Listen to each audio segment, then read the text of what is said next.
uko zimeze kuko yavuye i Butare azi neza yuko hari umukinnyi bagiye gusinyisha wa hano mu Rwanda.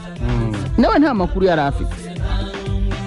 Baragenda noneho bagera hehe, bamaze kumenya ko umukinnyi aje, bamenya imodoka ajemo, bashaka kontakte z'umushoferi. Umushoferi amwe ati dore diri ukuntu zimeze, twebwe uratubwira gahunda ukuntu zimeze. Abo ubwo n'umushoferi urumva ko nawe yahawe agafanta. Urabyumva? Ndakubaza. Ni operation ndende kuva Bujumbura. Noneho bamuha agafanta nawe akagenda updatinga tugeza abahungu bamukura Musoni aragenda irwamagana. Bahageze bagati rero hano hantu burije, ariko nitumugeze i Kigali abareba baramutwara tu. Egera inama rero bagati reka turebe ahantu twacumbika hafi, hanyuma turebe ukuntu turangiza feri muri iri joro. So umusore akaba yaraganiraga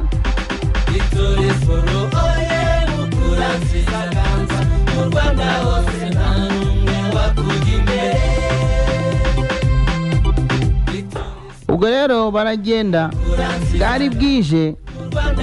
Noneho bajya muri motel yitwa Giana motel iri i Kabuga. Iyo motel ikaba ari iya perezida w'abafana ba Mukura Etienne. Urumva yakominikaga na Prote, aramubwira ati rero aho ngaho mufite akantu, urebe ukuntu mwagenda muruhuke, mugende muruhuke. Baragenda muri iryo joro, bamaze kuba saa sita, baragenda bajya muri Giana hotel bajya gucumbika.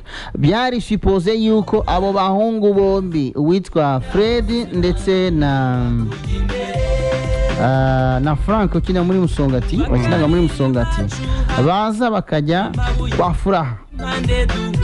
Urumva? Vice President wa Rayon Sport. Hanyuma Mukura iti bajyana ngaho muri Giana motel. Bajyanye muri Giana motel, noneho Frank yarari mu kindi cyumba, undi yari mu kindi cyumba. Frank yari yaruhutse, ariko bashakaga ni Fred. Yes. Noneho baravugana baragenda bamwe ati sasa dore gahunda ukuntu zimeze, bora amafaranga ngaya.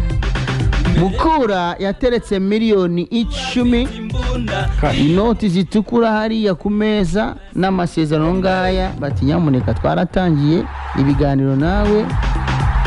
Rayon Sport kavuga ko selon les ondits, les échos, ce qu'on appelle les échos, ibivuga kavuga ko Rayon Sport yari yamwemereye miliyoni 17, ariko bakabanza kumuha agera kuri miliyoni 8. Ayandi bakazamuha muri saison ikurikira. Noneho umukinyi batereka